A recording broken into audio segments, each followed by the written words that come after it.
자, 오늘 제목 이거 한번 달아봤습니다. 반일 종족은 있고, 반일 민족은 없다.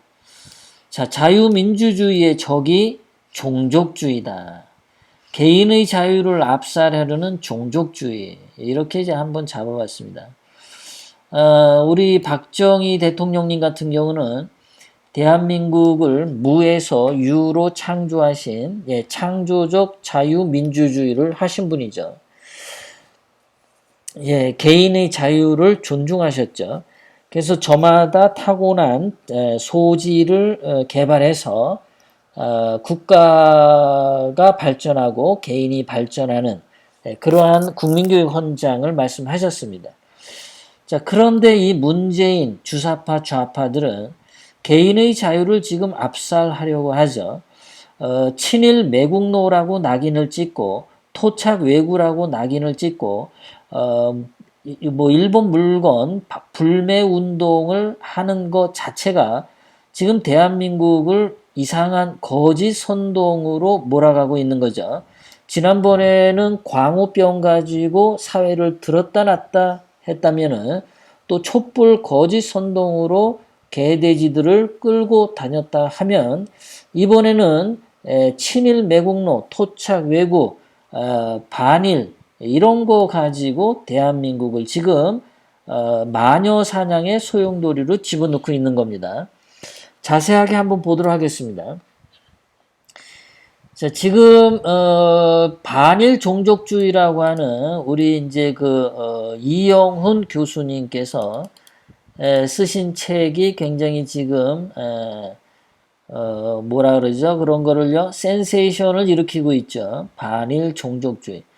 그러니까 한국인은 민족이 없다라는 거예요. 한국인은 민족 수준도 안 되고 종족 수준이다. 제목부터 이 빨갱이들이 싫어할 말을 썼죠. 종족이다, 종족. 민족이 없었다. 자, 이 책 내용에 보면 뭐 이런 거 나옵니다. 토지조사 사업 때, 그전에는 일본 관리들이 그 토지조사 사업을 거부하는 조선인들을 총으로 쏴 죽였다 그러는데, 실제로 이용훈 교수가 봤더니, 그 토지조사 사업을 조선인들이 오히려 더 반겼다. 그래서 총 맞아 죽은 사람이 없다. 이런 얘기를 한 거죠. 그리고 그 조선 사람들의 식량을 수탈했다고 하는데, 일본이 다 돈 주고 사간 거다. 그러니까 조선 사람들이 쌀을 수출한 거지 강제로 빼앗긴 것은 없다. 이런 이야기들. 그리고 일본하고 조선 사람하고 경제 행위를 할 때 모든 부분에 있어서 법 체계나 경제 활동에서는 일본인과 조선인이 동일한 수준으로 대우를 받았다라는 거죠. 그래서 지금 종족주의, 반일 종족, 이 빨갱이들이 하는 반일 종족주의의 특성은 집단주의다. 그러니까 개인의 자유가 없고 개인의 생각이 없어요. 그냥 집단으로 몰아가지고 쟤는 토착 왜구야 하고 낙인 찍어버리고 우리는 반일이야 이러고 자기네들끼리 하고 그러는 거죠. 무조건 집단으로 편갈라가지고 대한민국 국민이지만 상대방을 적군으로 가정하고 폭력을 행사하는 그런 아주 악랄한 짓들을 지금 하고 있죠. 그리고 선과 악을 이분법으로 나눠서 일본은 무조건 악한 거야 이런 식으로 정말 마녀 사냥을 해나가는 거죠. 이러한 종족주의에는 이성이 존재하지 않고 개인의 개성도 존재하지 않고 오로지 마녀 사냥에만 몰두하는 아주 미개한 종족들이 하는 것이 반일 종족주의다 이렇게 말씀하는 거죠. 거기다가 그 일제징용공 문제에 있어서도 모두 돈 벌기 위해서 자발적으로 간 사람도 많고 일본으로 징용 가서 월급도 일본 사람과 같게 받거나 또는 잔업수당을 해가지고 월급을 더 많이 받기도 했다. 이런 얘기예요. 끌려가서 월급도 못 받았다. 이런 거 아니다라는 겁니다. 그리고 백두산 신화를 믿는데 이게 이제 백두혈통 그러죠. 백두혈통. 그거 다 김정은이나 이것 다 미개해서 백두산 혈통을 따르는 거다. 이게 종족이다, 종족주의다 이렇게 얘기를 하는 겁니다. 자, 거기다가 조선의 고종은 미련한 군주였다. 망국의 암주.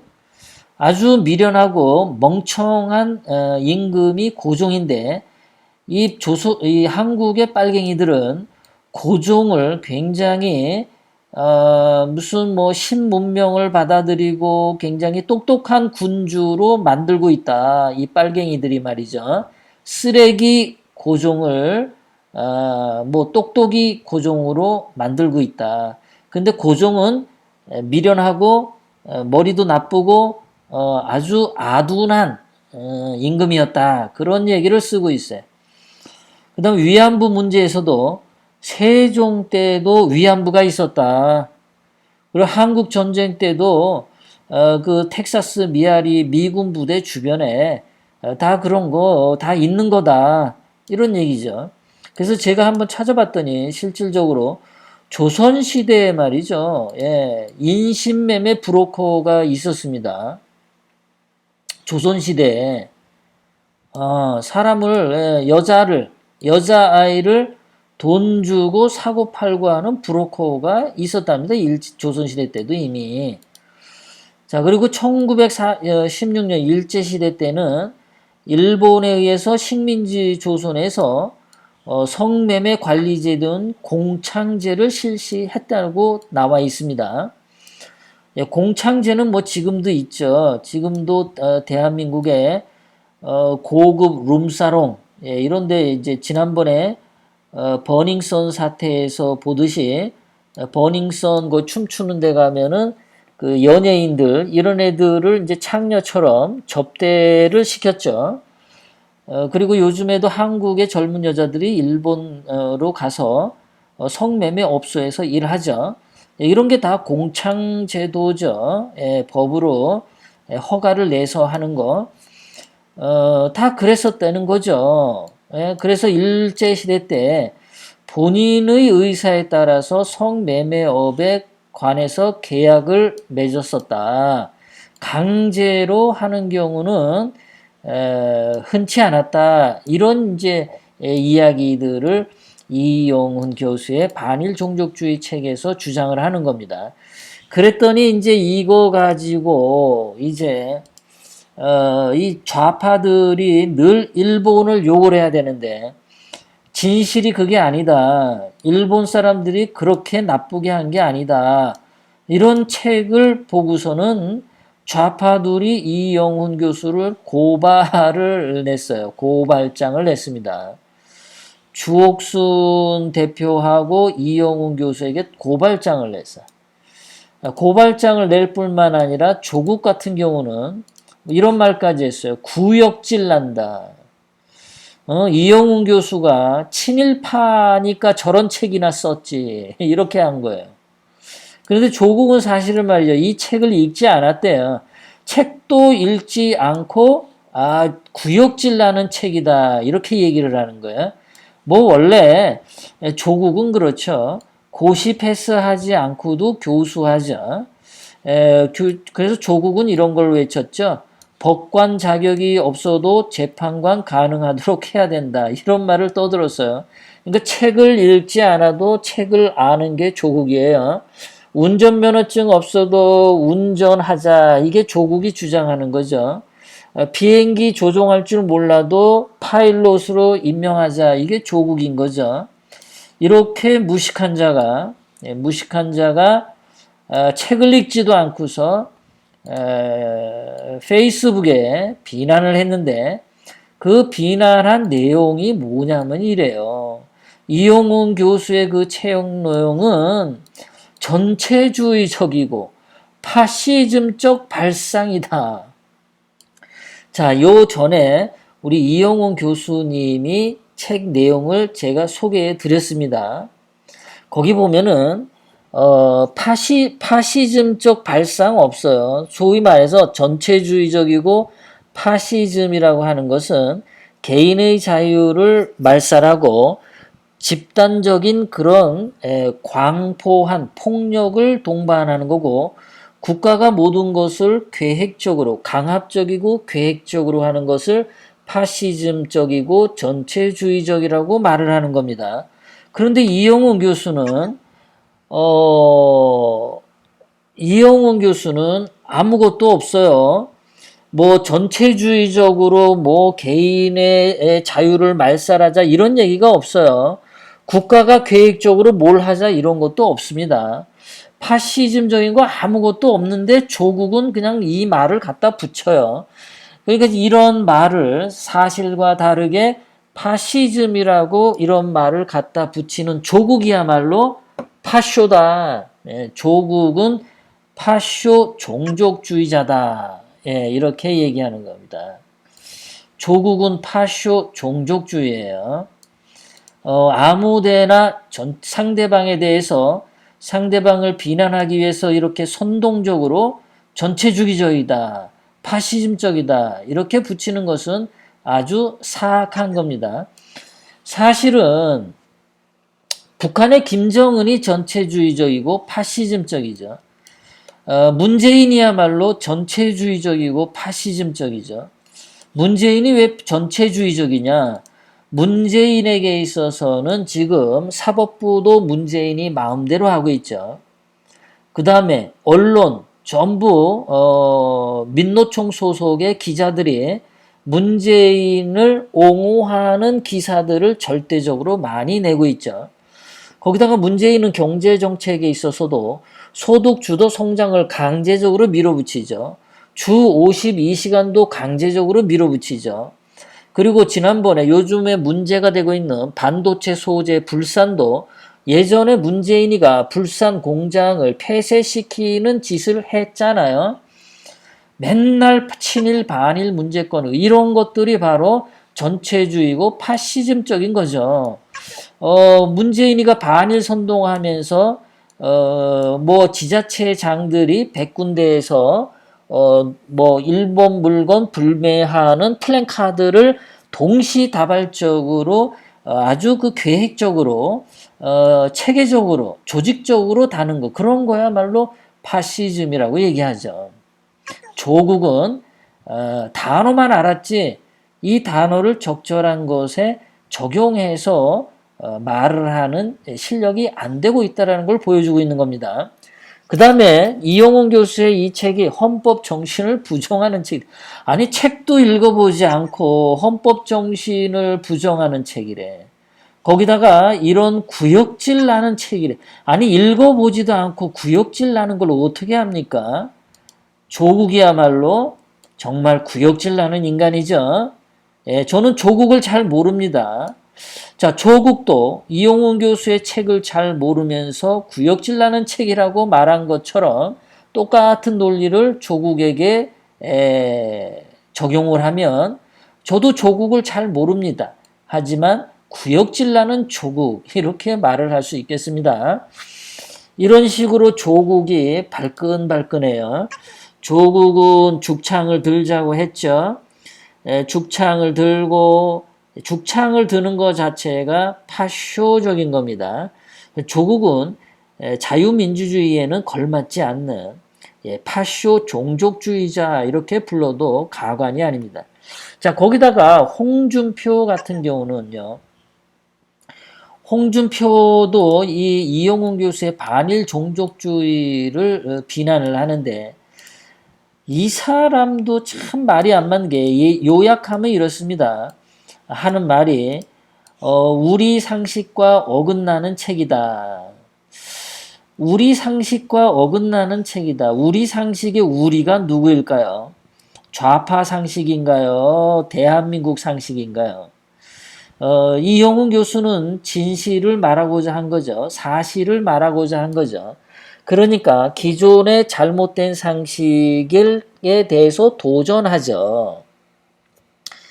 그러니까 당연히 상식에 어긋나는 책인 게 맞죠. 당연히 상식에 어긋나는 책을 쓴 건데 그걸 가지고 이상하다고 하는 거야. 안 그러면 상식에 맞는 책을 쓰려면 이영훈 교수가 그 책을 왜 써? 쓸 필요가 없지. 그리고 상식이라는 게 지금 요즘 말로 박근혜 대통령님을 탄핵한 아주 역적놈들도 있고, 예, 대한민국 안에는 말이죠. 친중파 국민들도 있고, 김정은에게 대한민국을 갖다 바치고자 하는 종북 빨갱이들도 있고, 또 반일하자는 놈들도 있고, 우리는 한국, 미국, 일본 삼각 동맹과 박근혜 대통령 복귀를 주장하는 사람들이고, 지금 대한민국은 굉장히 많은 분열되어 있는 국민들이 있어요. 이것을 하나로 통칭할 수 있는 우리라는 국민은 없다라는 거죠. 그러니까 홍준표는 지금 현재 세상을 살고 있어도 굉장히 철이 없게 살고 있어요. 거기다가 홍준표는 계속 얘기하죠. 일본의 식민사관 주장과 맞아. 식민사관 주장과 맞든 안 맞든 그것이 사실이면 인정을 해야 되는 겁니다. 이렇게 식민사관이라고 낙인을 찍어놓고 그 얘기와 같으면 안 듣는다? 그것은 바보들이나 그런 주장을 하는 거죠. 홍준표는 바보 같은 소리를 한 거예요. 거기다가 계속해서 홍준표가 보수 우파들 기본 생각과도 어긋난다. 아니 홍준표가 무슨 보수 우파예요? 홍준표는 5.18 유공자라는 의심을 받고 있습니다. 그리고 홍준표는 5.18 정신을 추종하고 있죠. 홍준표는 박근혜 대통령님을 출당시킨 나쁜 차입니다. 홍준표는 문재인하고 만나서 박근혜 대통령님까지 90살까지 감옥에 있으면 죽어서 나오겠네라고 아주 싸가지 없는 말을 골라서 하는 게 홍준표입니다. 홍준표는 한국당 대표로 있을 때 문재인하고 싸운 적이 없습니다. 이런 자가 무슨 보수 우파입니까? 보수 우파 아니죠. 보수 우파도 아니면서 무슨 보수 우파인 척해. 세상이 흉흉하다는 것은 알고 있는 모양이네요. 자, 홍준표의 이렇게 싸가지 없는 소리들을 하는 입모양을 한번 보세요. 저 입모양 이렇게 생긴 거 정말 구역질 그 조국의 말 표현을 쓰면 좀 이건 뭐라고 돼야 돼? 입술이. 홍준표 입술 한번 보세요. 참 야비해 보이나요? 어떠나요, 이게? 이렇게 좀 사람이 좀 호감이 가는 입술 전혀 아니죠. 우리의 상식에 어긋나는 입술이죠. 보수 우파들 기본 생각과는 굉장히 어긋나는 입술이죠. 세상이 흉흉해지니까 별별 입술이 다 나오고 있죠. 아주 별별 입술입니다. 정말 입술 천하게 생겼어요. 그리고 지금 이 반일 종족주의를 통해서 친일과 반일 얘기하고 그게 문제인데 이용훈 교수가 친일 매국노라고 지금 마녀 사냥 당하고 있는 이때 홍준표란 작자가 좌파들하고 같이 똑같이 이용훈 교수를 욕해야 되겠습니까? 입이나 다물고 있던가. 좌파들이랑 똑같이 마녀 사냥에 동참해가지고 이런 짓을 하고 있어요. 자, 지금이 어떤 세상이냐? 아까도 말씀드렸죠. 중국도 부국 강병, 일본도 부국 강병, 미국도 부국 강병, 이렇게 지금 나가려고 하는데 한국만 친일 반일 이런 이념 논쟁으로 쓸데없는 말싸움들하고 대한민국이 분열되어 있는 상태다. 정말 한심한 상태입니다. 이런 한국이란 나라가 중국한테 이거 뒤처지겠죠. 일본한테 당연히 뒤처지겠죠.